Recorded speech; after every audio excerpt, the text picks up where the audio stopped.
नमामि धन्वन्तरिमादिदेवम्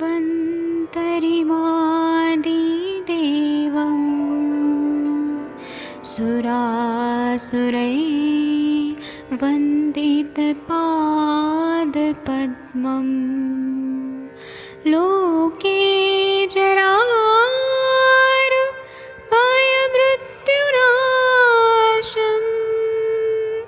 दातारमीशम्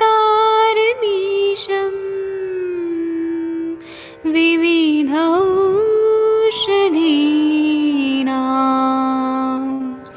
शङ्खं चक्रं जलौकां दधतं मृतघटं चारुतोर्भिश्चतुर्भिः सूक्ष्मस्वच्छादिरुद्यं शुकपरिविलसन्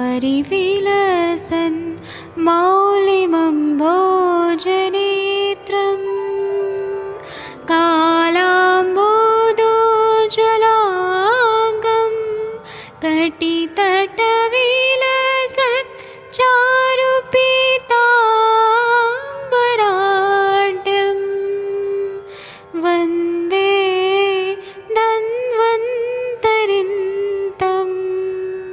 निखिलगदमिव प्रौढदावाग्निनीलम्।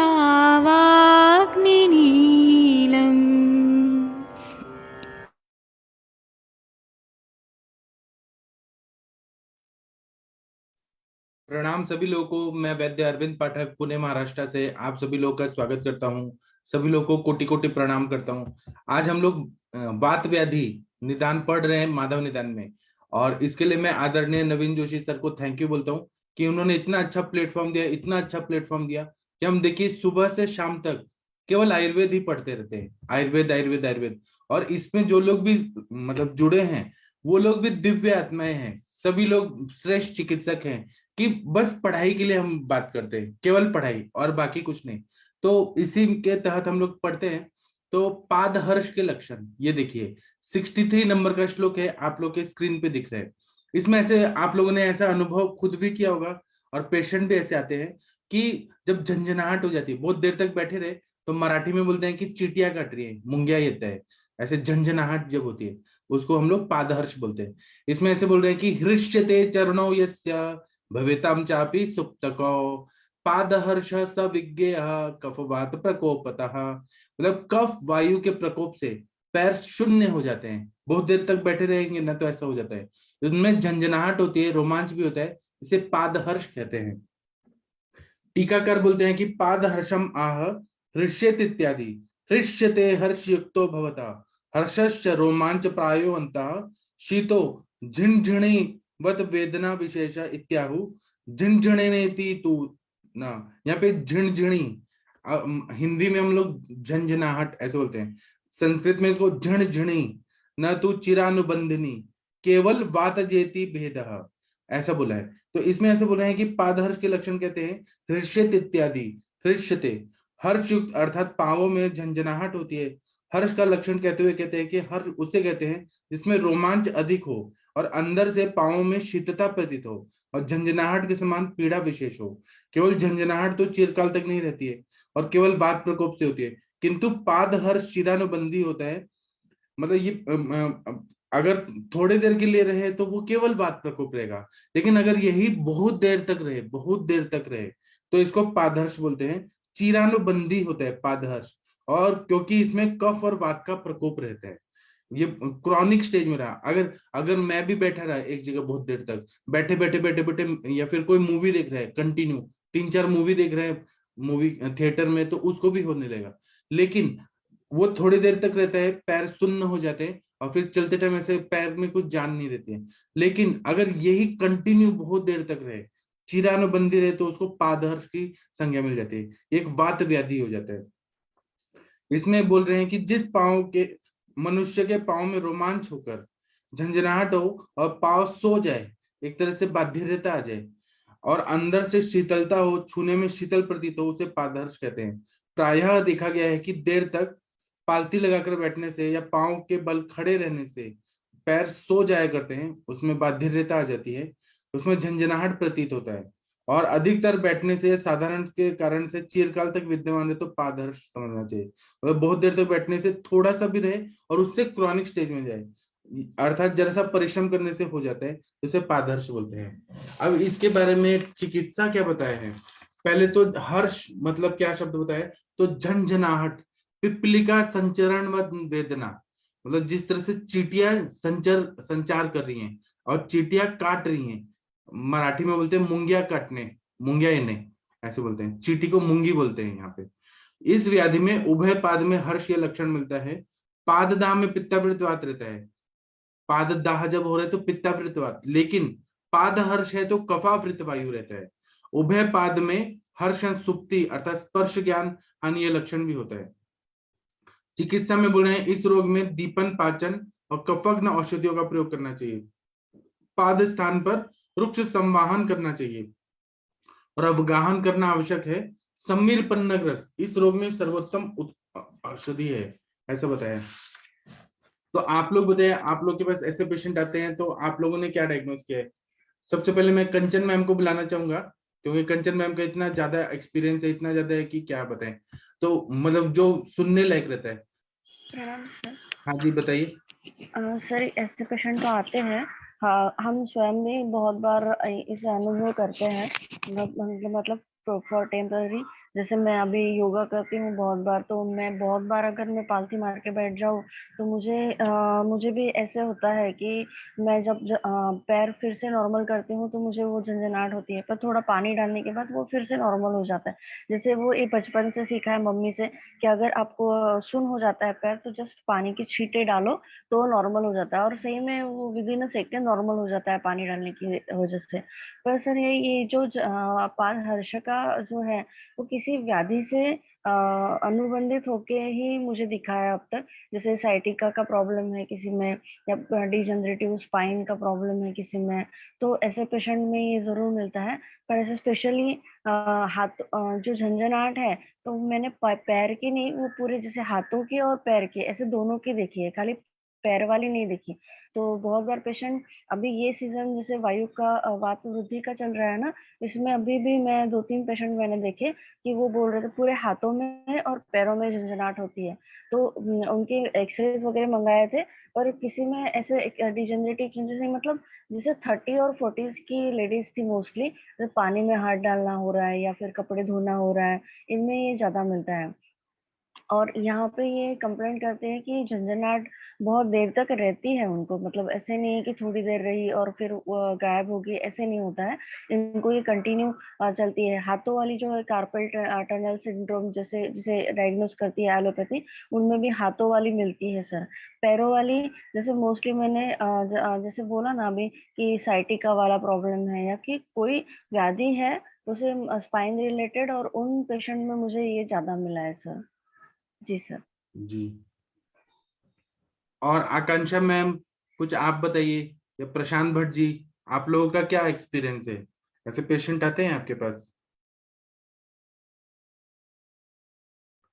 कुछ एक्सपीरियंस है तो बताइए, नहीं तो कोई बात नहीं, आप लोग देखिएगा पेशेंट, फिर हम लोग आगे बात करेंगे। किसी को कुछ बोलना है तो बोल सकते हैं, नहीं तो हम आगे बढ़ रहे हैं।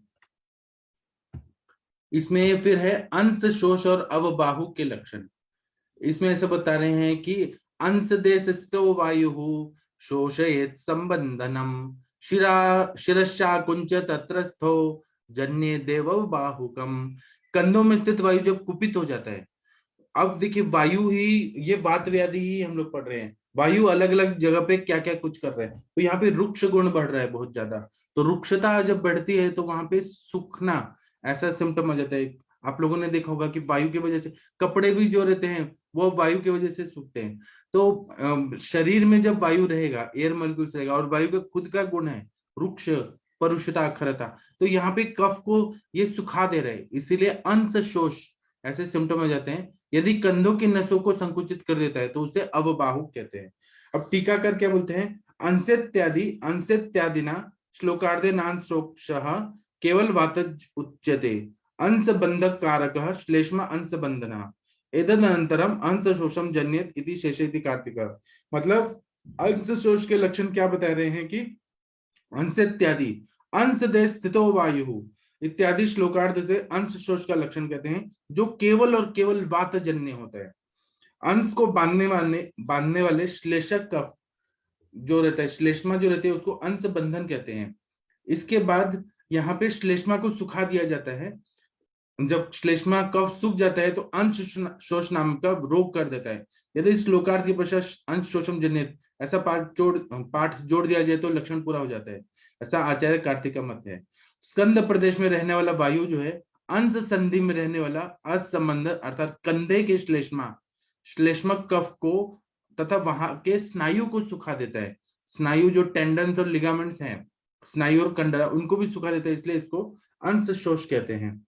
इसमें चिकित्सा बता रहे हैं कि धातु क्षयजन्य वात व्याधि की चिकित्सा अपेक्षित है। तो धातु क्षयजन्य है तो यहाँ पे बृहण और बल्य और स्नेहन करने वाले द्रव्य, नस्य और फिर उसके बाद में अभ्यंग, इस तरह की चिकित्सा अपेक्षित रहती है कि पूरा धातु क्षय को ठीक किया जाए। आप लोगों के पास ऐसे पेशेंट आए हैं तो कुछ बताइए, अंश शोष के पेशेंट। जी प्रणाम सर। हाँ प्रणाम, बताइए। सर ऐसे पेशेंट्स हम लोग को दिखते हैं सर। इसमें जैसे कई बार सर कुछ पेशेंट्स ऐसे होते हैं जिनको प्रमेही जिनको होता है क्षयात्मक जहाँ की संप्राप्ति होती है सर, उनमें ऐसा काफी पेशेंट्स में 2-3 पेशेंट्स में सर देखा है कि उनमें ये चीज फ्रिक्वेंटली दिख जाती है। वहां पे शोष ही लक्षण, मतलब उनको थोड़ा सा कंधों में एक मतलब जो भी जॉइंट्स है उसमें स्ट्रांगनेस नहीं रखती है, और साथ में पेनफुल ये बहुत होते हैं, मतलब उनका पूरा मूवमेंट्स ऊपर से नीचे पूरा नहीं हो पाता है। तो फिर यहाँ पे सर यहाँ पे जैसे अगर पंचकर्म किया जाता है तो पंचकर्म में तो स्नेह स्वेदन हम लोग कराते हैं, साथ में नस का बहुत अच्छा उपयोग होता है, क्योंकि जैसे आपने बताया कि वहाँ पे क्षयात्मक संप्राप्ति होती है तो वहाँ पे वायु जो है वो कफ को सुखा देती है। तो यहाँ पे बृहण नस से देने से, जैसे शीरबला का तेल है या हम प्लेन बला तेल का नशा देते हैं या डिंक युक्त तेल देते हैं, तो इससे ब्रूहण संप्राप्ति वहां पे खत्म होके वहां पे वायु का जो भी रुक्ष गुण बढ़ा हुआ है वहां पे वो कम होके ये वहां पे एक्शन करता है। और बाकी स्नेहन स्वेदन, क्योंकि अगर बात भी इन्वॉल्व है तो ये उसका पूरी तरह से इन्वॉल्वमेंट जो भी होता है। और बाकी आपके जो ट्रीटमेंट वाले ड्रग्स हैं उसमें आप अलग अलग तरह के ट्रीटमेंट चला सकते हैं आप पेन के हिसाब से, या अगर आपका क्या मतलब कारण, अगर आपको ऐसा कुछ लग रहा है, अगर जैसे क्योंकि अगर कहीं प्रमेह के सिम्टम अगर होते हैं तो वहां पे अकॉर्डिंगली प्रमेह की चिकित्सा, उसके साथ फिर लोकल जो भी शूल के लिए ट्रीटमेंट देनी होती है, तो ऐसे देने से सर पेशेंट्स में लाभ मिलता है। और खासतौर से इसमें एक्सरसाइज का बहुत अच्छा रोल होता है। कुछ भी एक जैसे बहुत एक टॉवल जैसे पकड़ के पेशेंट को बताया जाता है पूरी तरह से मूवमेंट करने के लिए, राइट लेफ्ट और खींचने के लिए पीछे से आगे के लिए। तो जैसे जैसे वो मूवमेंट ठीक होता है, या कभी कभी इसमें जलौका विचरण का तुरंत इंस्टेंट रिजल्ट के लिए पेशेंट को अच्छा रिजल्ट मिल जाता है, पेन कम हो जाता है। तो ऐसे अगर कोई पिन पॉइंट अगर पेन का भी पेशेंट बनाता है तो अग्निकर्म से भी वहाँ पे पेशेंट को रिलीफ मिलता है। जैसे ही वहाँ का वात रिलीज होता है तो कभी कभी अग्निकर्म का भी सर पेशेंट में रिजल्ट मिल जाता है जल्दी। जी सर। और किसी को कुछ एक्सपीरियंस है तो बताइए, आरती मैम या कोई और बताना चाहता है तो बताइए प्लीज। अंश शोष और अवबाहु के लक्षण, कंधों की नसें सूख गई हैं पूरा, ऐसे फ्रोजन शोल्डर टाइप ऐसे हो गया। प्रणाम सर। हाँ जी इसमें बताइए। अंश शोष का तो नहीं देखा पेशेंट, बट अब वाहु के काफी पेशेंट देखे हैं, उसमें कार्पस आदि तेल का नस से बहुत अच्छा काम करता है और उसको कंटिन्यूस ज्यादा मात्रा में देने से काफी रिलीफ हो जाता है पेशेंट का अकेले नस्से से ही। और उसके अलावा मर्म पॉइंट जो स्टिमुलेशन रहता है उससे भी काफी फर्क पड़ता है पेशेंट को, और एक्सरसाइज तो जैसे मैम ने बताया ही है। और जो लोकल स्वेद पत्र पोटली या कोई भी जो लोकल स्वेद रहता है उस एरिया में, उससे भी लाभ मिलता है। जी। और किसी ने कुछ देखा है तो कुछ एक्सपीरियंस शेयर करिए please. Doctor Varsha Kaushik ma'am कुछ बोलना चाहते हैं तो बोलिए आप लोग। इसमें नस्य का बहुत ज्यादा अच्छा रहता है, मैम ने बहुत अच्छा बताया कि कार्पस इत्यादि तेल का बहुत अच्छा रोल रहता है। मैंने तो ऐसे शीरबला तेल का प्रयोग करके देखा प्रणाम है। सर। हाँ जी बताइए। हाँ सर, मेरे पिताजी को भी हुआ था सर यही, मतलब उसका उनका स्कंद शूल रहता था, तो उनके जो लक्षण आ रहे थे वो ऐसे ही थे, मतलब जी बताइए। हेलो। हाँ हाँ।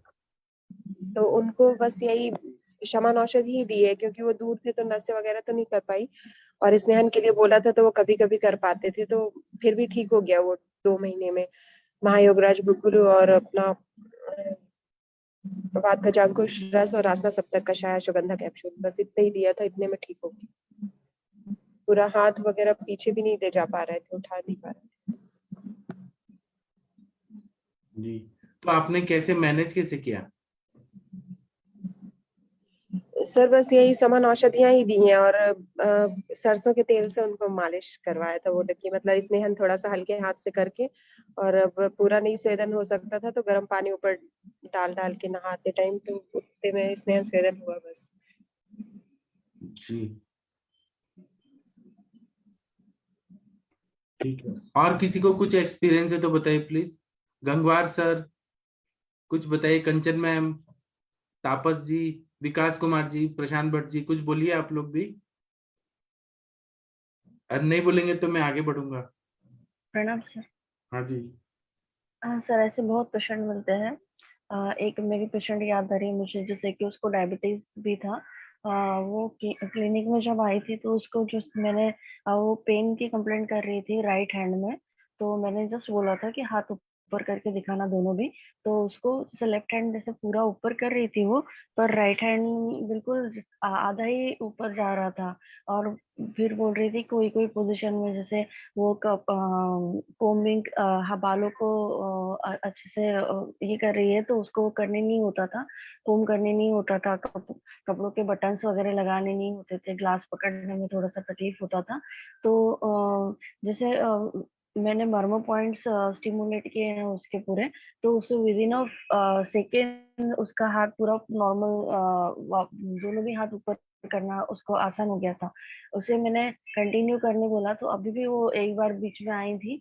तो उसका पूरा पेन चला गया था सर 1 महीने में। और कुछ मेडिसिन दी थी मैंने उसमें मुझे थोड़ा सा मैं बहुत बार सिंहनाथ गूगल भी यहाँ पे यूज करती हूँ, तो सिंहनाथ गूगल, पुनर्नरवादी मंडू, चंद्रप्रभावती। और थोड़ा सा शुगर लेवल ज्यादा रहता था उसका, इसलिए मैंने मधुनाशिनी ऐड किया था। सर बहुत ही अच्छा रिजल्ट था। उसको सोने में, वो करने में, सोने में भी परेशानी होती थी, वो सो भी नहीं पाती थी ठीक से। बहुत ही अच्छे रिजल्ट मिलते हैं सर। एलोपैथी में तो कोई मेडिसिन ही नहीं है, इसीलिए वो पेन किलर खा खा के, मतलब ये समझो 10 दिन का प्रॉब्लम है तो 10 दिन पेन किलर खाएगा आदमी। पर जैसे 4-5 महीने, कभी कभी तो बहुत सारे पेशेंट में 2 साल की भी हिस्ट्री दिखती है सर, ऐसे कि वो 2 साल से कुछ ना कुछ मेडिसिन खा रहे हैं, कुछ फायदा नहीं हो रहा है, इसलिए वो आयुर्वेद की तरफ आए। तो वहां पे बहुत ही अच्छे रिजल्ट दिखते हैं सर। और ये क्या सर्वाइकल स्पॉन्डिलोसिस में कन्वर्ट हो सकता है क्या? सर सर्वाइकल स्पॉन्डिलोसिस में कन्वर्ट तो नहीं देखा, पर सर्वाइकल स्पॉन्डिलोसिस के पेशेंट में ये लक्षण जरूर देखा है। मतलब कि उनको है ऑलरेडी प्रॉब्लम, और उनमें ये कुछ सालों के बाद ये प्रॉब्लम दिखती है। जी, जी सर। मैंने देखा है कि यही बढ़ के सर्वाइकल एरिया में वायु का प्रकोप होता है और सर्वाइकल स्पॉन्डिलोसिस होता है, ऐसा मैंने देखा है। जी सर। जी। प्रणाम सर। हाँ प्रणाम सर, बताइए। हाँ सर, इस तरह की बहुत सारी पेशेंट आते हैं, तो सर इसमें हम कैसे डिफरेंशिएट करेंगे, ये फ्रोजन शोल्डर मतलब अफवाहों का है या कि अनसोच्ड? दोनों रहता है सर, केवल वायु रहता है तो अंशशोष रहता है वहां पे। मैंने तो देखा है कि पूरा जो शोल्डर का वो एरिया है, पूरा अंश एरिया है ना, पूरा सूख गया है, ऐसा भी देखा है। नसों का प्रॉब्लम होता है अवबाहुक है, और फिर जी, ऐसा मैंने देखा है, दोनों कंडीशन देखी है। माधव निदान इसलिए नहीं तो पढ़ना केवल, चाहिए कि फिर एनालिसिस करने को इजी जाता है। तो सर क्या केवल केवल शोल्डर शोल्डर में पेन रहेगा अनसोच वाला? कफ सूख जाता है पूरा, ऐसे ड्राई हो जाता है, जैसे एट्रोफिक चेंजेस होते हैं वहां पे।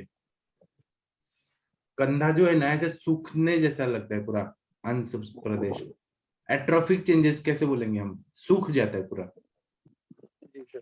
और जब नर्स का इन्वॉल्वमेंट रहता है तो हाथ ऊपर ही नहीं उठा पाते हैं। बहुत सारे पेशेंट आप लोग ने देखे हैं, हाथ ऊपर नहीं उठा पा रहे हैं, तो वो अवबाहुक तो सर रहते हैं। वो तो अफवाहों में भी होता है वो तो सर, हाँ तो हाथ हाँ ऊपर ठीक है नहीं। ना, ठीक है ना, ठीक है ना, नसें जब संकुचित हो रही है तो अवबाहुक है, और केवल कफ सूख जा रहे हैं तो वहां पे अंशशोष, दोनों तो मतलब कंडीशन।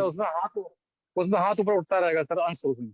हाँ, अंशशोष में हाथ ऊपर उठता है, जी और किसी का कुछ एक्सपीरियंस है तो बोलिए। हाँ सर मुझे एक याद आ रहा है, एक बच्चा था, हार्डली कुछ 15 इयर्स का था, जो कोरोना पीरियड चल रहा था ना, तो उसमें वो कुछ लाइव ऑनलाइन क्लासेस करते हैं ना योगा के, तो उसको ज्वाइन करा था शायद उसकी मदर ने।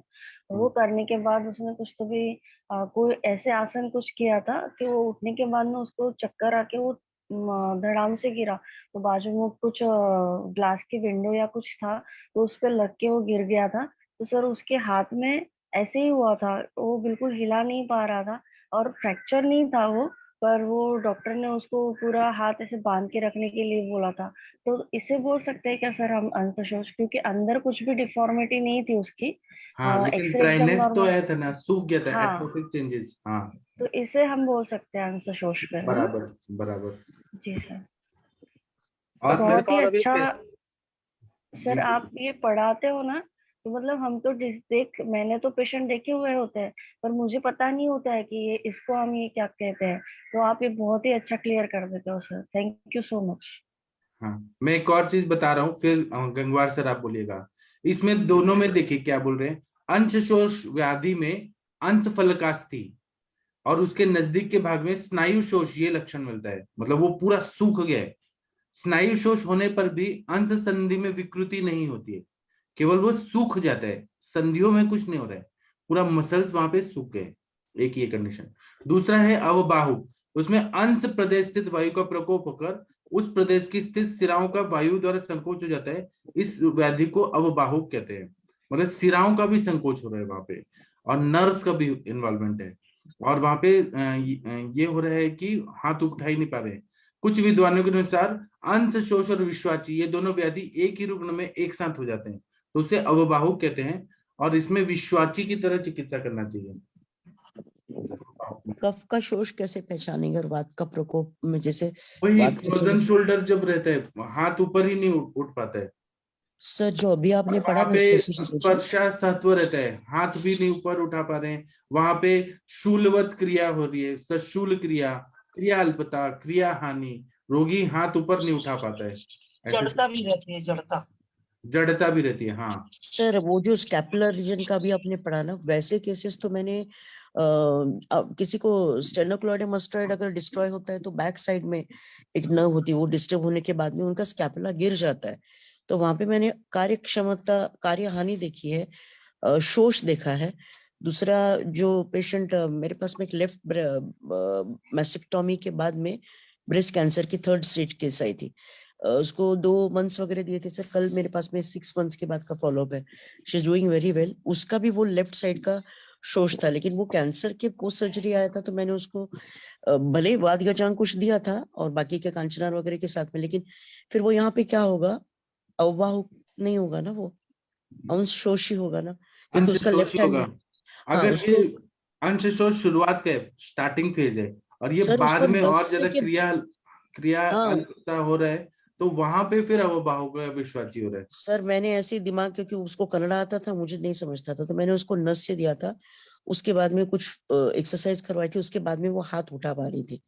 तो उस वक्त में 2-3 संप्राप्ति इकट्ठा है, तो उस वक्त में हम नहीं सोचते, लेकिन अभी आप पढ़ा रहे हो तो क्लियर हो रहा है सर। और दूसरा थैंक यू इसमें वेरी मच। अग्निकर्म का भी बहुत अच्छा रोल रहता है। अग्निकर्म, नस्य, फिर वहां पे ये जो आता है महाविषगर्भ तेल से अभ्यंग करना पड़ता है, और बहुत मेहनत करनी पड़ती है तब सर पेशेंट। सैचर और महाविश्वगर्भ बहुत अच्छा रिजल्ट देता है, सैचर और ये या अभ्यंग माश सैंधव तेल का, वो बहुत अच्छा काम करता है। कभी कभी शोष रहता है तो हमारे सर बोलते हैं मोचरस सिद्ध, ये जो शीर वाला तेल मोचरस से सिद्ध करके बनाया हुआ, वो नस से दिया तो बहुत अच्छा फायदा होता है। सर मोचरस तो रक्त स्तंभन के इसमें आया है ना? नहीं, वो ये बल देता है ब्रीहण करने के ये लिए। धातु को बल भी देता है ना, ब्रीहण भी अच्छा करता है। अच्छा, हाँ हाँ हाँ, शालमली कंटक मोचरस, किसी उससे ने दिया हो तो बताइएगा। शालमली निर्यास को मोचरस कहते हैं। हाँ हाँ शालमली निर्यास। Thank you sir. सर बस एक डिफरेंशिएशन और बताइएगा, जो अभी आपने बोला ना दोनों सर संप्राप्ति। मोचरस सिद्ध शीरबला का क्या दे रहा है, नस्य या वस्ति? मोचरस से सिद्ध किया हुआ शीर बला। मोचरस अगर आप पानी में डाल के करेंगे ना, बॉईल करेंगे ना, तो ऐसे फैल जाता है बहुत ज्यादा। जी सर, मैंने पिच्छावस्थी किया उससे, बट इससे क्या आपने कर रहा है, इसका नस्य देना मोचरस सिद्ध शीरबला का? हाँ हाँ, बहुत अच्छा फायदा होता है। पुणे में सारसबाग करके बहुत फेमस ये पार्क है, सारसबाग, उसके गेट के पास में शालमली का बहुत बड़े वृक्ष है, तो वहां से वो हाँ डायरेक्ट निकाल सकते हैं। है सर, है सर। अभी आपने विश्वाची और एक और संप्राप्ति मिलके कुछ बताया था। अवबाहुक विश्वाची। सर अवबाहुक थोड़ा विश्वाची को तो हम फ्रोजन शोल्डर के अंडर ले सकते हैं ना, उसमें हाँ यही हाँ सब सिम्टम्स दिखते हैं। और हाँ। बेसिकली ये धातु क्षयात्मक संप्राप्ति इसमें ज्यादा रहती है। विश्वाची में क्या होता है कि पीठ से लेके कंडरा जो रहती है, हाथ की उंगली तक संचारी वेदना होती है यहाँ पे, और हाथ सभी प्रकार की क्रिया में बाधा आ जाती है। अवबाहुक में केवल कंधे के नस तक रहता है, विश्वाची आगे तक हाथ तक पूरा चल जाता है, फैल जाता है पूरा। ये अपना डिफरेंस। फिंगर टिप्स तक चला जाता है, और हाँ, अवबाहुक जैसे में सिर्फ गिरदिसी शोल्डर में, जॉइंट इन्वॉल्व हाँ होता है। गिरदिसी में जो साइटिक नर्व पूरा नीचे से ऊपर पूरा कमर से लेके पैरों तक आती है, वैसे विश्वाची भी वैसे ही आता है। सर एवियन में भी तो ऐसे दिखता है, लेकिन वो लेग्स में दिखता है। एवियन में तो जकड़ाहट होती है बहुत ज्यादा, और शोष भी होता है सर। शोष भी होता है। हाँ। वो जकड़ाहट ज्यादा रहती है, उसमें साइटिक नर्व का उतना नहीं रहता जितना अंदर शोष रहता है। शायद अवबाहुक, विश्वाची और ये सारे डिफरेंशियल डायग्नोसिस इसलिए दिए होंगे क्योंकि ऊपर का जो एरिया है वो कफ का स्थान, और जो सर्वाइकल मतलब वातव नाड़ियां, उससे बहुत जल्दी अफेक्ट हो जाता है। क्योंकि मैं खुद सर्वाइकल की पेशेंट, और लॉकिंग मेरा जो होता था, तो उसमें ये सारे आपने जितने भी बताए चीजें, वो लक्षण धीरे धीरे करके जो एग्रीवेटेड थे अभी धीरे धीरे कम हो रहे हैं। लेकिन ठंड में मुझे तकलीफ होती है सर, मैं जकड़ जाती हूँ। तो फिर ये अभी तक शोष वगैरह में नहीं कन्वर्ट हुआ है, लेकिन फिर भी पर्टिकुलरली लेफ्ट साइडेड पेन ज्यादा रहता है। मैम मुझे लगता है आपका हैवी स्केड्यूल है ना, मतलब पूरा दिन आप काम करती हैं, तो नहीं, उसकी वजह से भी स्कोलियोसिस आपको भी। रेस्ट नहीं मिल मैम पाता स्कोलियोसिस होगा। भी, I had 4 times accident with my vertebral this thing. Okay, और स्कोलियोसिस में क्या है, एक्सरसाइज नहीं बोलते हैं, नहीं लेकिन बोलते पूरा हाँ। बेडिटन हो जाती मैडम अगर एक्सरसाइज नहीं करूंगी तो। नहीं, इसमें तो आप जैसे इंटरनल ब्रूहण स्नेहन स्वेदन से ही होगा। वही ma'am, I am a very insincere patient, sir बोलते हो बिल्कुल सही है। स्नेहन भी चाहिए, और राउंड अबाउट 5-6 आवर स्लीप नहीं होती है मेरी, स्लीप 1:30 हाँ बजे के वही मैं बाद। बोल रही हूँ ना, आपका स्केड्यूल बहुत बिजी रहता है, तो उस वजह से भी शरीर में जो धातुओं का पोषण नहीं, होना नस्य चाहिए वो से पूर्ण बहुत तरह फर्क से नहीं गिरता हो है पा मैम, रहा होगा। नस्य करते हैं ना। और हाँ, बस्ती क्योंकि रिटेन करने के लिए आपके पास में टाइम होना चाहिए। टाइम होना चाहिए। खाई गए में तो कुछ ट्रीटमेंट करके फायदा नहीं, लेकिन ये सारे सिम्टम अगर रोके नहीं तो आगे चल के नहीं, बहुत वात मतलब प्रकोप का। वर्स्ट हो सकता है ma'am, you have to take care of yourself. Yes ma'am, yes, I will be taking. Thank you ma'am. Sir इसमें क्या कहते हैं, जैसे अफवाह में अगर ये स्थिरता मिल रही है, मतलब स्टिफनेस मिल रही है, तो क्या आम बात जैसा ट्रीटमेंट करना चाहिए? स्टिफनेस में अभी शोष अलग हो गया और आमवत अलग हो गया। आमवत में तो वहां पे शोथ होगा, वहां पे तो फीवर जैसे, और वो आमवत तो आमवत हो जाएगा। अच्छा सर, तो मतलब सोच ऐसी चिकित्सा करनी चाहिए, आम बात जैसी नहीं। अगर अगर बहुत ज्यादा आमवत stiffness- व्याधि है तो वो तो अलग ही होगा, पूरा आमवत की नहीं चिकित्सा सर, जैसे करना। आम बात नहीं है, जैसे ज्वाइंट पर पेन नहीं है, केवल जो है शोल्डर ज्वाइंट में ही पेन है और हाँ इरिटेटिंग पेन है अप टू द फिंगर। हाँ, अप टू फिंगर है तो विश्वाची, केवल कंधों में हाँ दर्द है और फ्रोजन शोल्डर है तो अवबाहुक, और सर, केवल मेरे पास सिर एक में है पेशेंट तो अशोष। सर जी। मेरे पास एक पेशेंट चल रही है, डायबिटिक पेशेंट है, फीमेल पेशेंट है, करीब 52 साल एज है उनकी सर। जी। और तो सर उनको दिन में तो ज्यादा पेन नहीं होता है, लेकिन रात को बहुत ज्यादा पेन होता है, ऐसे सो जाती हैं तो कहीं सो नहीं पाती। मैं उस करबट से नहीं सो पाती हैं। एलोपैथ डॉक्टर ने कहा कि तुम लेफ्ट साइड से करबट से सो भी नहीं तुम। जी। तो सर मैं तो सर उससे थोड़ा सा मैंने सिंहनाथ को बोल दिया, क्योंकि उनकी कंप्लेंट ये थी कि मॉर्निंग में हमें बहुत जकड़ाहट रहती है जी। हाथ में। जी। तो सर इम्प्रूव तो हो रहा है, लेकिन बहुत अच्छा इम्प्रूव नहीं हो रहा है। आप मैंने क्या सर उनका क्या ट्रीटमेंट क्या दे रहे हैं, आप बताइए तो। सर सर मैंने सिंहनाथ को बोल दिया, उन्हें पंचामृत लौह को बोल दिया सर, जी। और ये रसराज रस दिया सर, और आपकी क्षीर बला से मैंने क्या कहते हैं ये नस्य कराया सर। जी। और स्नेहन स्वेदन भी साथ में, पहले शुरुआत में मैंने नहीं दिया, पहले मैंने रूक्ष स्वेदन कराया सर था, कोटम चुक्कारी चूर्ण से। जी। और उसके बाद मैंने सर उससे क्या कहते हैं स्नेहन स्वेदन दिया, और जो करपसादी तेल से उसका स्नेहन कराया सर मैंने, जी। और स्वेदन दिया। जी। ये कर रहा हूँ सर। तो काफी पुराना पेन है सर उनका, तो इम्प्रूव तो हो रहा है, लेकिन बहुत अच्छा इम्प्रूवमेंट नहीं मिल रहा है सर। जबकि एक पेशेंट सर नहीं तो कोरोना की आप कल वो मैंने एक फॉर्मूला उसे मैम बता रही थी ना, कौन मैम बोल रही थी, पूजा मैम बता रही थी, ऐसे जब बहुत ज्यादा पेन होता है ना, तो मेरा एक फॉर्मूला है, मतलब मैंने निकाला इतने साल के उससे कि, और वो भी फॉर्मूला मैं बता रहा हूँ, कोई बताता नहीं है, मैं बता रहा हूँ। आप क्या करिए ना कि महायोगराज गुगुल, वात गजांकुश रस और एकांगवीर रस, इन तीनों को कॉम्बिनेशन दीजिए। वात गजांकुश रस, एकांगवीर रस और महायोगराज गुगुल, दो दो गोली दीजिए सुबह शाम, और फिर देखिए क्या रिजल्ट आता है। और जबकि सर मेरे पास ये कोरोना की बूस्टर डोज लगवाने वाला पेशेंट आया और उसका हाथ बिल्कुल नहीं उठ रहा था, उसका भी यही हाल था, मतलब रेडिएटिंग पेन था, मतलब एक तरह से और मतलब आयुर्वेद की डायग्नोसिस विश्वासी हुआ सर वो। तो सर वो एलोपैथ में वो स्टेरॉइड दे रहे थे और 4-5 दिन बाद उसका स्टेरॉइड लिया, जब नेट पे देखा स्टेरॉइड है, वो भगाया मेरे पास, मेरा पुराना पेशेंट था। तो सर मैंने उसे उसका अग्निकर्म किया सर, उससे गुड़ सलाका से, जी और मर्म स्टूबलेट किया, तुरंत हाथ तो उठा दिया, लेकिन वो दर्द नहीं आ रहा है। तो सर अभी तक ट्रीटमेंट चल रहा है, 3 महीने हो गए, और लेकिन 100% सही हो गया सर लगभग। अच्छा, हाँ बहुत अच्छा बताया सर उसमें, आपने। हाँ सर उसमें मैंने सब यही मतलब 3-4 बार मैंने अग्निकर्म किया था उसका, और जब भी आता था 5-6 दिन की दवा लेके जाते थे वो, और तो उसे मर्म स्टिमुलेट करता था मैं, और यही सर दे रहा था त्रिदशांग गोल बिस्तुंदक बटी, और वो सॉरी पंचामृत लाओ बिस्तुंदक बटी और रस राज रस, और क्षीर वाला 101 से नष्ट करा रहा था आपका, और जो क्षीर वाला 101 आवृत्ति कैप्सूल भी दे रहा था। जी तो सर, वो कभी बिल्कुल कभी सही हो गया टाइम वो ज्यादा लगता 3-4 है सर। महीने में। 101 आवर्ती का कैप्सूल कौन सी कंपनी का सर? ये मैम क्या कहते हैं, नागार्जुन कंपनी का आता है केरला का।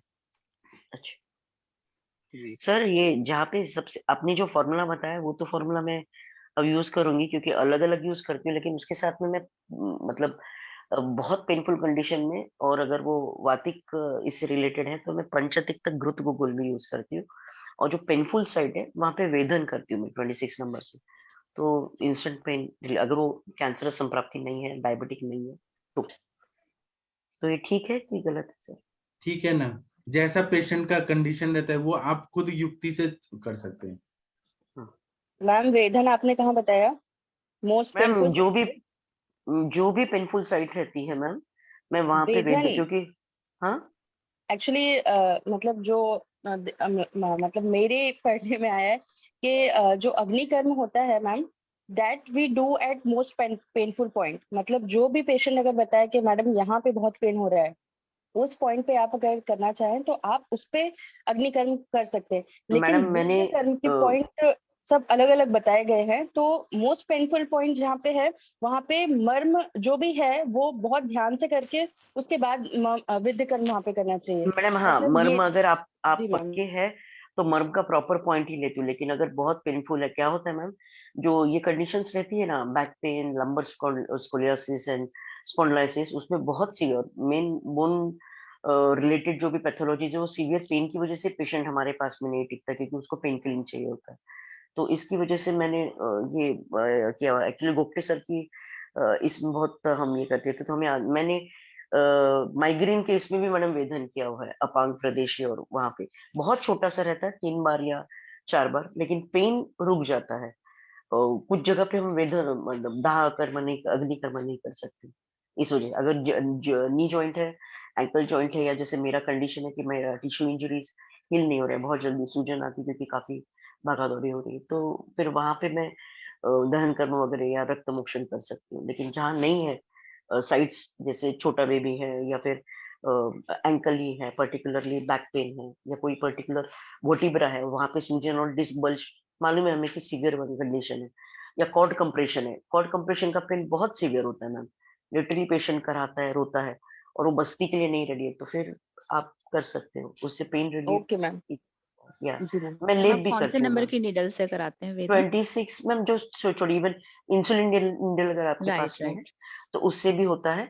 बहुत हार्डली ड्रॉप, बस थोड़ा सा सेप्टिक प्रिकॉशन लेके होने के बाद में भले ही खून नहीं दिखता है, लेकिन क्योंकि वहां पे ब्लीडर ओपन होता है, तो आपकी तीनों स्किन की जो लेयर से हाइपोडर्मिस लेवल तक प्रिक जाता है, जी तो आपकी वाहिनियां और नर्व्स दोनों ओपन होती है, तो इसकी वजह से मैं एक उंगली एलोजेली की लगा देती हूँ ताकि वहां पे सील हो जाए, बस इतना केयर लीजिए, तो कोई मैम कोई साइड बच्चों में इफेक्ट नहीं। पालसी, सॉरी मैम, बच्चों में क्या पालसी में आपने यूज किया है विद्यकर्म, और पॉइंट मैम? कहाँ ले सकते हैं? एनी मैडम आइडिया मैं मैम? हर जगह पे लेती हूँ, बस मुझे मर्म का, क्योंकि पर्टिकुलरली अभी जैसे मर्म बहुत अच्छी तरह से सब लोग बता रहे तो मर्म मैंने शुरू किया, लेकिन इसके पहले मैं सिर्फ जो पंचकर्मा में अभ्यंग वगैरह करते हैं या फिर मर्दन करते हैं या पादतल मर्म लेते हैं, तो उसमें ही मैं मर्म लेती थी।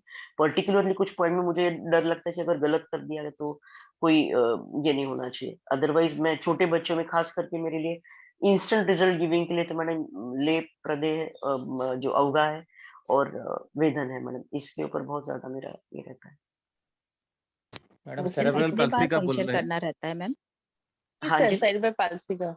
वो नहीं सेरेब्रल अपस्मार का पाल्सी जो में नहीं मैडम, पॉइंट है मैम, उन्माद हाँ अपस्मार का जो पॉइंट है उसको करते हैं चंद्र, ये जो देशमुख सर जो। सर जी दिखा जी सकते हैं आप अपस्मार और इसका पॉइंट? जी जी। सर, अपस्मार वो और इसका हनु पॉइंट हनु संधि के पास कहीं होता है, वो एग्जैक्ट पॉइंट मुझे नहीं समझ में आया। अपांग वाला मुझको एक पता है, और लेकिन वो हनु संधि वाला आई एम नॉट श्योर, इसलिए वो मैं अभी तक की नहीं हूँ। वो जो ये स्टेर्नोक्लाविकुलर, सॉरी, मतलब ये जो मंडिबुल और ये जो कान का ट्रागस के पास जो डीप जो रहता है मैडम, उसी पॉइंट में करते हैं एक, और एक सर क्लाविकुलर पॉइंट है तो, वो कहीं और आप एक मिड केशांत स्टेर्नम। संधि, केशांत के पास तो नहीं बता रहे हैं जहाँ पे हेयर एंडिंग होती है, वो नहीं अलग है? नहीं, ये जो ईयर का जो ट्रागस है, इसके पास जब सर माउथ वो ओपन करते हैं किस एक चीज के लिए होता है गड्ढा ट्रैगस वाला? मिलता है। वो मैंने काफी बार अपस स्टिमुलेट किया है। वो किस चीज के लिए होता है? अपस्मार के लिए विद्यकर्म बता रहे हैं सर, वो सीपी के पेशेंट्स के लिए वो पॉइंट्स बता रहे हैं। शायद हम में से किसी ने दिखाया है मैम, कोई डॉक्टर प्रैक्टिस करते तो उन्होंने ट्रागस वाला वो। वो टिनिटस के लिए भी बहुत अच्छा होता है, उससे भी इंस्टेंट कोई अभी रिलीफ। दिखा सकता है क्या? अगर कोई दिखा सकता है तो दिखाइए प्लीज। कौन दिखाएगा? नहीं तो शाम को दिखा दीजिएगा। ये जो सर अभी बता रहे थे, आई थिंक उनको थोड़ा नॉलेज है तो वो बता सकते हैं। प्रभात जी को, हाँ प्रभात जी अभी दिखा सकते हैं कि शाम को? प्रभात सर, नहीं तो पेज पे शेयर कर दीजिएगा आप हाँ, ग्रुप पेज पे। प्रभात पे पांडा शेयर जी कर हैं दीजिए। क्या? जी जी मैडम, मैं दिखा देता हूँ। अभी दिखाएंगे? मैं वीडियो ऑन करूं, ये ये करूं? फेस का तो मैं दिखा देता हूँ। ठीक है, आप वीडियो ऑन करिए, मैं स्पॉटलाइट करता हूँ। एक मिनट रुकिए, मैं 1 मिनट में स्पॉटलाइट कर लेता हूँ। हाँ, ये ट्रैगस के पास जब आप माउथ ओपन करते हैं, एक गड्ढा मिलता है। ये जो जॉइंट है इसमें एक पॉइंट है, और क्लाविकल का मीडियल 1/3 एक पॉइंट, एंड मिड स्टर्नम जो ये जो ये अबोव द लाइन ऑफ ये निपल जो आएगा, तो ये मिड स्टर्नम, ये तीनों पॉइंट को अपस्मार का पॉइंट से ये करते हैं सीपी में। सर इसमें ये स्टपनी वाला नहीं आता है, बिटवीन द अपनी आईब्रोज ये पॉइंट नहीं आता है?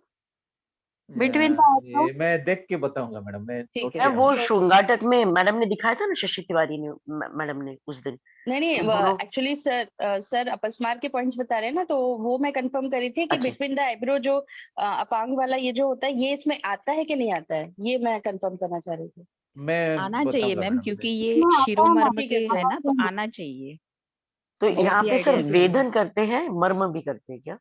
सिर्फ वेदन ही करते हैं ना? ये जो आयज का जो पॉइंट्स में तो ये सब है, यहाँ यहाँ अपनी और ये, श्रृंगाटक और हाँ, ये भ्रुकुटी। सब है। बाकी मैं रेफरेंस लेके आपको बताऊँ ठीक है शाम सर, को। मतलब सीपी के और लिए जो भी आपको लगे वो आप शशि प्लीज मैम शेयर से भी करिए। पूछिए ना, thank you Shashi sir. Ma'am भी, शशि मैम भी हैं अभी इधर। Thank you Prabhat sir. हाँ थैंक जी you sir, Prabhat good sir. Morning sir. CP हाँ वगैरह के केस में होल बॉडी मर्मा स्टिमुलेट होता है। मैम मर्म नहीं, मैं विद की बात कर रही हूँ। हाँ वही मैंने बताया ना कि विद का मुझे नहीं पता है, मर्म का जो है अच्छा, वो होल बॉडी होता है। विद तो मुझे हाँ सीखना है। तो विद का मेजोरिटी ऐसा होता है कि जो भी मर्मा पॉइंट्स उन्हीं के आसपास होता है। बट मैंने विद कर्म किया नहीं है, मैंने सर के लेक्चर्स वगैरह देखे हैं, जैसे देशमुख सर के और लोगों के। तो जब तक प्रैक्टिकल नॉलेज नहीं तब तक उसका कुछ नहीं बता सकते हैं। Thank you. ठीक है। आप लोग के और कोई एक्सपीरियंस है क्या अंश शोष या अवबाहुक के? तो कुछ बताना चाहते हैं, शेयर करना चाहते हैं तो सर बताइए। एक बार दोषों के अनुसार आप इनका इन्वॉल्वमेंट बता दीजिए ना, तो क्लियर हो जाएगा। अंश दोष और ये अंश शोष और अवाहक में मेनली तो वायु का रहता है, लेकिन इसमें अगर थोड़ा आम या कफ का भी इन्वॉल्वमेंट रहता है क्या? नहीं, इसमें अंश शोष में तो प्योर वायु ही है। शोष है ना तो वायु ही है। अब वो बाहुक में सिराओं में हो रहा है। तब ब्रैकियल प्लेक्सस डिस्टर्बेंस के बाद में जो कंडीशन आती है वो किस में आएगी सर? उसमें शोष भी रहता है, कार्यहानि भी रहता है, मतलब किसी वजह से इंजुरी होती सब है या वायु फिर, के वजह से ही है। है ना? उसकी व्याप्ति कम ज्यादा इस हिसाब से तीनों। अंश शोष कहाँ पे जा रहे, शोष कर रहे हैं। विश्वाची पूरा। कभी कभी आप सही कह रही हैं कि हिस्ट्री प्रॉपर ले लेना चाहिए। कभी कभी आम होता है, या मतलब जड़ता अगर बहुत ज्यादा है तो थोड़ा सा सभी ने प्रैक्टिकली देखा होगा कि अगर जड़ता वहां पर है, कहीं की भी हो, जड़ता है और हिस्ट्री आपने प्रॉपर ली उसकी फूड हैबिट्स की और उसकी इनकम्पैटिबल फूड्स खाने की, खाने की, तो कभी कभी ऐसा होता है कि उपशय अनुपशय के हिसाब से शुरू में बालों का श्वेत करके देख लें और उसको कितना रिलीफ मिल रहा है, उसके बाद फिर स्नेही का इस्तेमाल करें और नस्य वगैरह उसके बाद दें। तो मैं इसीलिए भी नहीं बोल रही थी, क्योंकि मेरा एक पेशेंट था, तो एक क्या मतलब पेशेंट्स तो बहुत आते, पर आपको डिफरेंस करना ही पड़ता है। तो उसको मैंने शुरू में बालू का स्वेद ही दिया, उसके बाद फिर आम पाचन वगैरह करने के बाद जब उसकी थोड़ी सी जड़ता कम हुई, उसको थोड़ा रिलीफ हुआ, फिर उसके बाद उसको जो है वो नस्य भी दिया। मर्म मर्म का बहुत बड़ा रोल है इसके अंदर। मर्म के पॉइंट्स को स्टिमुलेट करना किया और उसके बाद साथ में उसका फिर वो कराएगा स्नेहन और स्वेदन।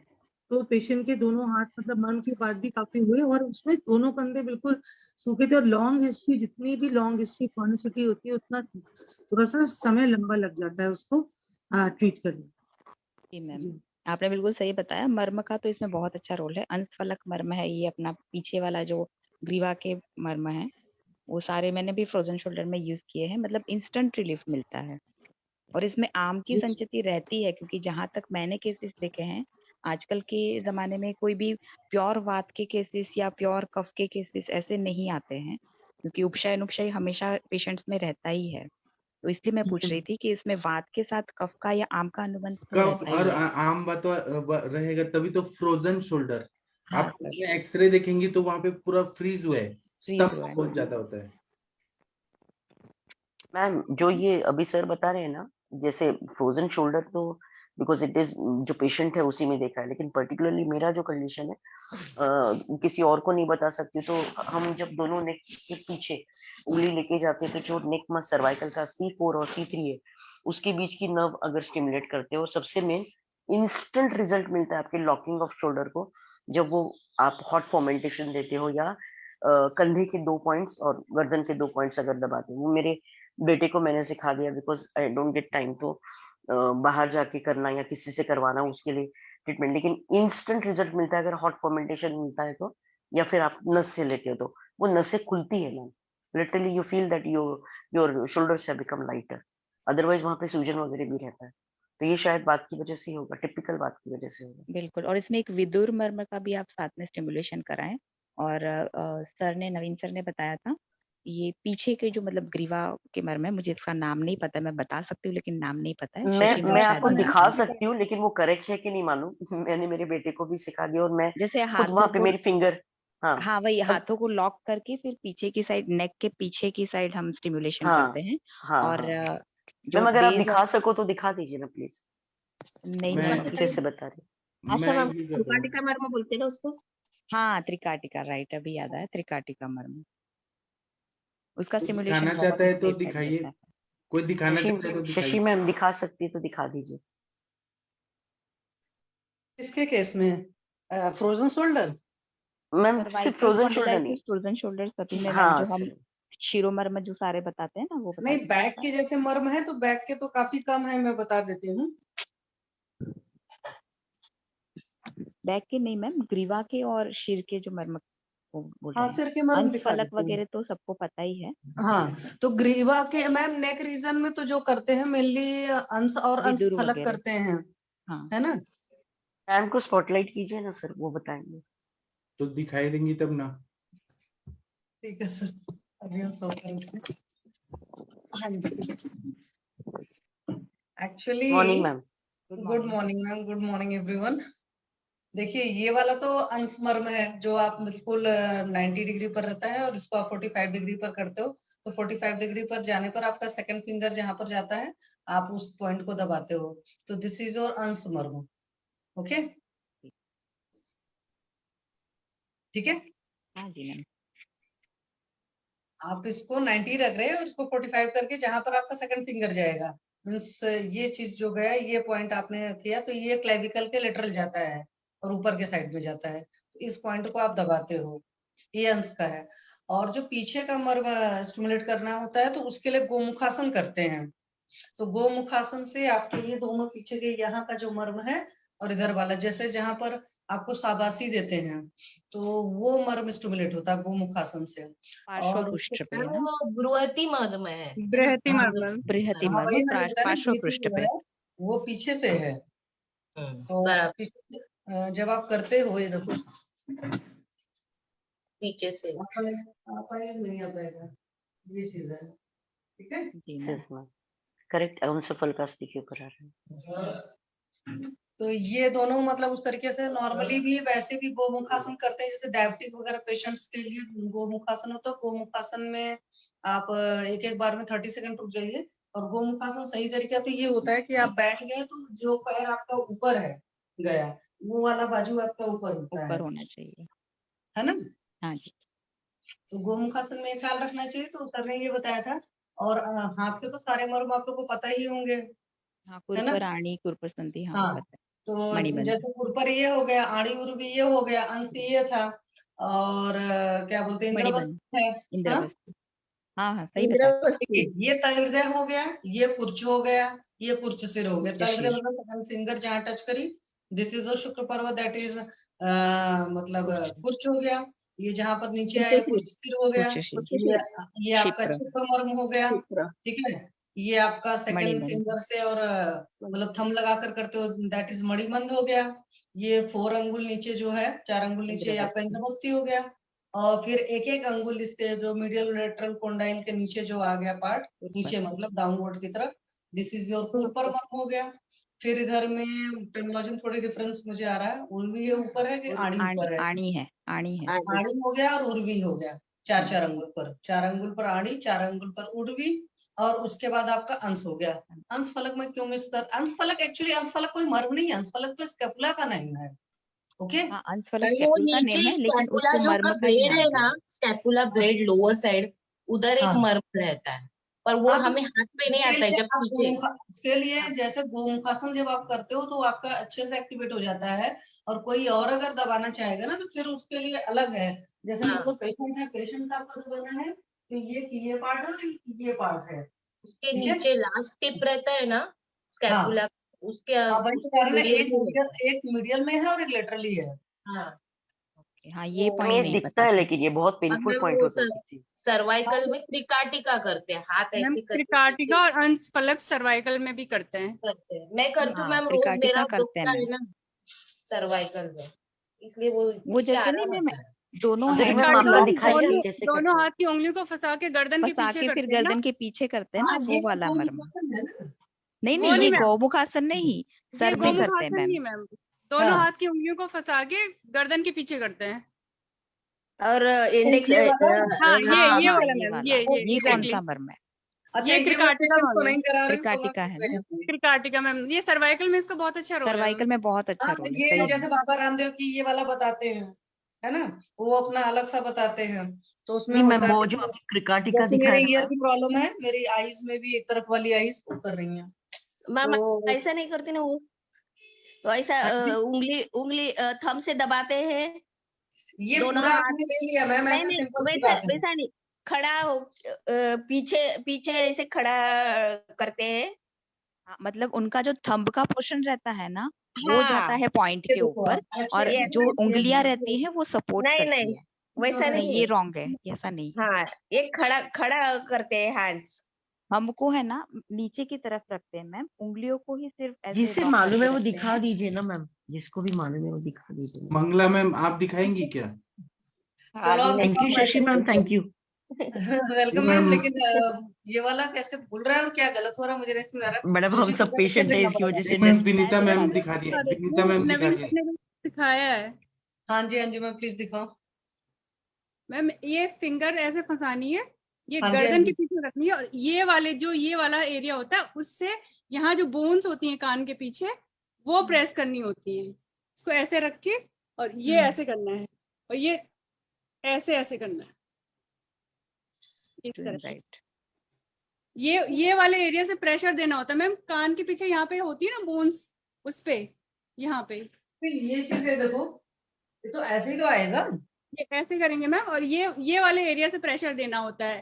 हाँ तो इसी से तो दबेगा, जब आप इसको ऐसे से करोगे ना तब ऐसे ही तो दबेगा। इस तरह से करते हैं मैम। नहीं मैम, क्योंकि आपका जब शशि हमने मैम इस आपका तरीके से बिल्कुल दबाया, सही था, सिर्फ ये जो आपका थंब का पोजीशन था ना वो प्रॉपर नहीं था। आप क्या कर रही थी, थंब को पूरा लॉक करके अंदर ही डाल रही थी। एक्चुअली थंब को थोड़ा नीचे रखना है जिससे कि गर्दन को सपोर्ट मिले। मैम जो ऑक्सीपिटल बोन है उसके नीचे वाले बोन्स ना, जो नीचे वाले गर्दन और एरिया में इसमें, करना हाँ एक्चुअली अगर बाबा रामदेव को देखो ना तो वो भी ये चीजें कराते हैं या योगा में कराते हैं कई चीजें, तो वो लोग मर्म नहीं बताते हैं, बट उनके प्रोसीजर्स जो होते हैं वो सेम ही लगभग होते हैं बहुत सारी चीजों के। जैसे हम लोग ये वाला जब मर्म सीखते हैं मणिबंध तो फिर ऐसे करते हैं, और नॉर्मली सूक्ष्म व्यायाम में वो बताते हैं, या एंटोरोमेटिक रूम में हम लोग इसको ऐसे ही कराते हैं, नहीं है? जी जी। तो ये सब सारों का वो है। नहीं, ये तो सबकी डिफरेंट मेथड होती है, लेकिन जैसे नवीन सर ने प्रॉपरली बताया है तो हमने तो क्लास अटेंड किए हैं उनके, हाँ मैम तो मैंने भी उसमें की थोड़ा क्लास। आइडिया है मैं कि विनीता ये मैम ऐसे एक बार मुड़ के, मुझे विनीता मैम आप यही एक बार याद है। उल्टे हो जाइए, मुड़ जाइए, मुड़ के हैंड दिखा दीजिए मैम ये तो ऐसे एकदम क्लियर ऐसे है। हाँ फंसाइए, ये नहीं, ऐसे ये तो हो गया, right. उसको आप गर्दन पे रखिए, मुड़ जाइए, गर्दन के पीछे ऐसे ऐसे रखना है यहाँ पे। और ये जो सीधी ये वाला रखिए, एरिया रीढ़ की है हड्डी सीधी रखिए, सिर भी सीधा रखिए। ये वाला, हाँ और ये ऐसे ऐसे करना है। हाँ, ये जो पामर ये गर्दन को होता है ना, झुकाना नहीं आउटर होता, पामर, गर्दन उससे सीधी, दबाना है। रीढ़ की हड्डी भी सीधी, गर्दन भी सीधी। अंश फलक है ना, अंश फलक जो ये आपका और गौमुख आसन, वो जो जिसके अंश शोष हो रहा है, गौमुख आसन वो नहीं कर पाता, प्लेट होता है। उसको दूसरे को करना होता है इस एरिया को। हाँ मैम, जैसे अगर किसी को मान लो सर्वाइकल भी है तो उस वक्त भी वो मुखासन वगैरह नहीं कर पाएगा, जिसकी स्टिफनेस अच्छी हो जाएगी तो भी नहीं कर पाएगा, तो मैम फ्लेक्सिबिलिटी अंश के फलक साथ ही। टकला जहाँ से यहाँ पे टर्न होता है ना, यहाँ पे से जो इसका वो होता है ढलान होता है, यहाँ पे एक पॉइंट होता है, तो ये आप ऐसे कर सकते हो, आपकी उंगली पहुंच जाएगी, तो यहाँ पे आप प्रेस कर सकते हो अंश फलक में। जी मैम, राइट, क्योंकि विनीता आगे के पीछे के मैम दोनों थैंक यू पेन मर्म रहता है। रिवाइज कराने के लिए। विनीता मैम थैंक यू, मैं फिर से एक बार देखूंगी क्योंकि मुझे वही वाला याद था। Thank you ma'am, thank you everybody. Thank you.